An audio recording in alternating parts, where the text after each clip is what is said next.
인물중심, 기업분석, CEO톡톡. 안녕하십니까, 박보현입니다. 오늘은 구체적 자동차 산업이 어떤 식으로 변해가고 있는지 살펴보고요. 거기서 현대차 그룹이 어느 정도 위치를 차지하고 구체적인 미래 신사업들을 어떻게 준비하고 있는지 이 부분을 살펴보는 시간을 갖겠습니다.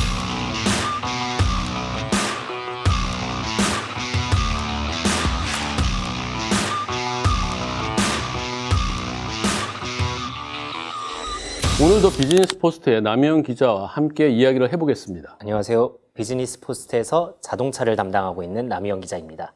앞에서 이야기한 것처럼 정말 지금 자동차 산업은 100년 만에 대변혁기를 겪고 있는 것이 사실인 것 같습니다. 여러 분야에서 혁명처럼 여러 가지 일들이 벌어지고 있는데요.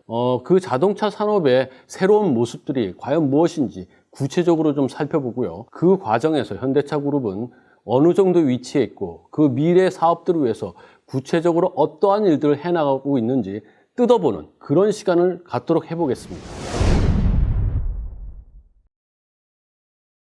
크게 보면요. 현재 자동차 산업은 친환경차, 자율주행, 그리고 차량 공유 이 세 가지 측면에서 크게 변화하고 있습니다. 우선 친환경차의 등장 속도가 굉장히 빠른데요. 엔진으로 구동되는 내연기관 시대가 저물고요. 전기차, 수소연료 전지와 모터로 구동되는 수소차로 빠르게 전환하고 있습니다. 또 첨단 IT 기기 발전에 따라서 자율주행 기능 역시 빠르게 발전하고 있습니다. 과거처럼 운전대, 악셀, 브레이크 이렇게만 달아서 파는 자동차는 앞으로 시장에서 빠르게 자취를 감출 가능성이 큽니다. 자율주행 그렇고 또 그다음에 신환경차 이런 부분이 있는데 마지막으로 그 차량 공유 쪽 이 부분은 좀 어떤가요? 네, 자동차에 대한 인식도 계속 변화하고 있는데요. 굳이 왜 소유해야 되느냐, 그냥 남들과 공유해서 쓰면 되는 거 아니냐라는 인식이 번지기 시작하면서 공유 시장이 급성장하고 있습니다. 지금 말씀하신 것처럼 친환경차가 나오고 그리고 자율주행 시스템이 구축이 되고 여기에 차량 공유 시스템까지 이 셋이 결합된 시장이 결국은 미래 자동차의 궁극적인 종착지다. 이렇게 전문가들은 분석하고 있는 것 같습니다. 좀 더 쉽게 설명드리자면 자율주행 전기차가 등장하면 얘기가 완전히 달라집니다. 제가 아침 9시부터 11시까지 제가 원하는 장소에 이제 차를 갖다 놓으면은 그 자동차가 이제 자율주행을 해서 곽 앵커가 설정한 지역까지 자동으로 이동합니다. 근데 이제 12시부터였잖아요. 1시간이 비게 되는데 그럼 이제 12시까지 시간이 남아 있으니까 이때 이 자동차는 스스로 알아서 배터리를 충전하게 됩니다. 말 그대로 현재까지 상상도 못한 시대가 오게 되는 것이죠. 정말 공상과학 영화에 나오는 그런 얘기 같은데요. 말 그대로 친환경차와 그리고 자율주행 기능 그리고 여기에 차량 공유 시스템이 함께 어우러지면 정말 모빌리티의 대혁명, 완전 융합 시대가 펼쳐지는 것 같은 그런 생각이 듭니다. 저희들이 어렸을 때만 해도 물을 사서 먹는다 이런 걸 생각을 못 했는데 이게 이제 일반화된 것처럼 그 자동차 산업의 변화가 SF 소설이 아니라 실제로 이루어지는 그럴듯한 이야기가 될 것 같은 그런 생각이 듭니다. 이런 과정에서 현대차 그룹은 어떤 준비를 하고 있는지 이걸 좀 살펴봐야 될 것 같은데요. 현대차는 변화하지 않으면 살 수 없다라는 말을 깊게 새기고 있습니다. 최근 칼라일 그룹 초청 단독 회담이 진행된 적이 있어요.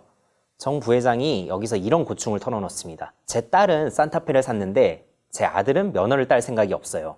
차를 왜 굳이 사야 하냐는 거죠. 글로벌 5위 자동차 총수의 아들이 차를 살 필요가 없다. 아버지 앞에서 이렇게 주장을 하니 영선 부회장은 좀 당황할 수밖에 없다. 이렇게 볼 수 있겠네요. 그래도 정 부회장은 이 대담에서 스스로 해답이라고 생각하는 바를 제시했습니다. In the future, they don't want to own the car. Yes. Yeah, just sharing the car.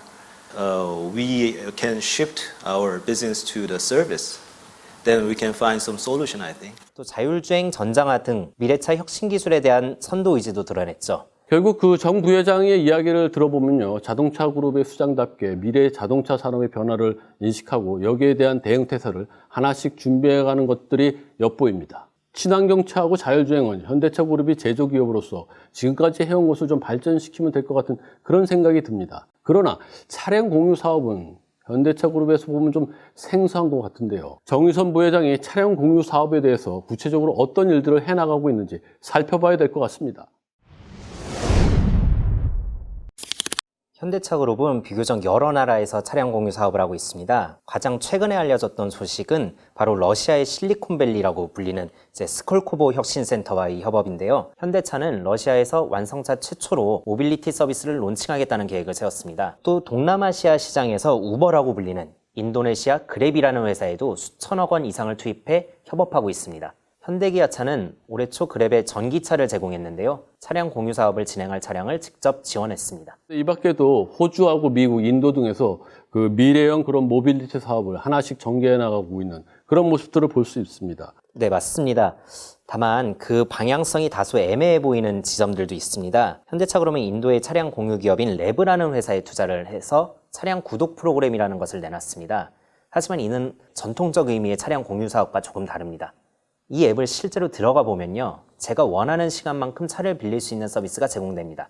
이는 쉽게 말하면 차량 공유 서비스라기보다는 국내에서도 흔한 장기 렌탈, 장기 리스와 같은 개념이죠. 물론 이를 현대차 그룹이 조직의 큰 틀을 움직이기 위해서 하나의 노하우를 쌓는 것이라고도 볼 수 있습니다.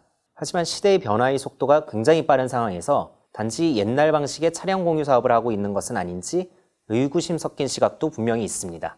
그렇게 볼 수 있겠네요. 그러면 미래차의 다른 축인 자율주행차하고 그다음에 친환경차 부분, 이 부분은 어떤 식으로 진행이 이루어지고 있나요?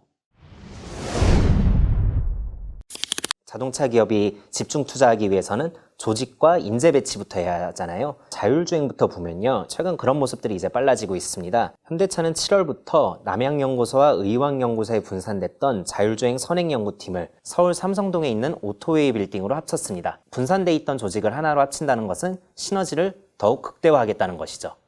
또 자율주행 분야의 어벤져스라 불리는 기업이 있는데요. 미국 기업 오로라입니다. 여기에도 현대차는 전략적 투자를 단행하기도 했습니다. 현대차 그룹의 자율주행차 상용화 시기는 2024년입니다.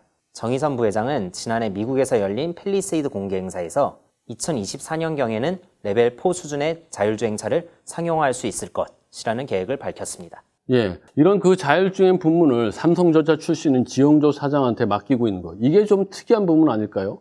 네, 지영조 사장은 정의선 부회장이 적극적으로 영입을 추진한 인물입니다. 지 사장이 이끄는 전략기술본부는 모빌리티와 자율주행, 로봇 등과 관련한 신사업 부문을 주도하고 있습니다.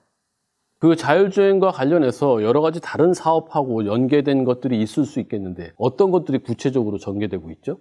KTA 출신의 서정식 전무가 이끄는 ICT 부서는 커넥티드카 관련 업무를 중점적으로 추진하고 있습니다. 또 팝하고 개발의 주역으로 알려진 송창현 전 레이버랩스 대표가 설립한 코드40이라는 모빌리티 전문 회사에도 투자해 성과를 낼 수 있는 시기를 앞당기려는 모습도 보이고 있습니다. 그렇다면 그 마지막으로 전동화 부분은 어떻게 진행을 하고 있나요? 전동화 부분의 전략은 클린 모빌리티 전략입니다. 2025년까지 모두 44종의 전동화 전용 모델을 내놓겠다는 목표를 정해놓고 있습니다. 현대차의 핵심 차세대 성장 동력인 수소차와 관련해서는 가장 많은 이득을 볼 수 있는 상용차를 대상으로 시장을 넓혀가려는 시도를 하고 있습니다.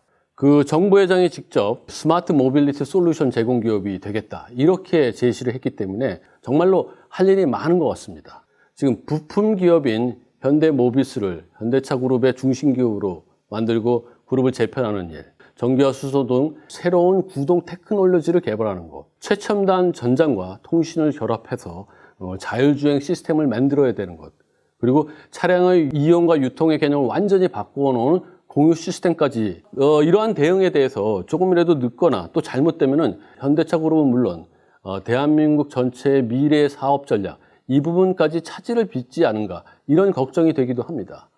이것이 바로 정의선 부회장이 공상과학이 아닌 현실로 지금 다가오고 있는 미래 자동차 사업의 중요한 주기를 제대로 잡고 끌고 나가길 희망하는 그런 이유이기도 합니다. CEO 톡톡 정의선 부회장과 현대차 그룹의 미래 이야기, 이것으로 마무리하겠습니다. 여러분, 구독하기, 좋아요 꼭 부탁드리겠습니다. 감사합니다.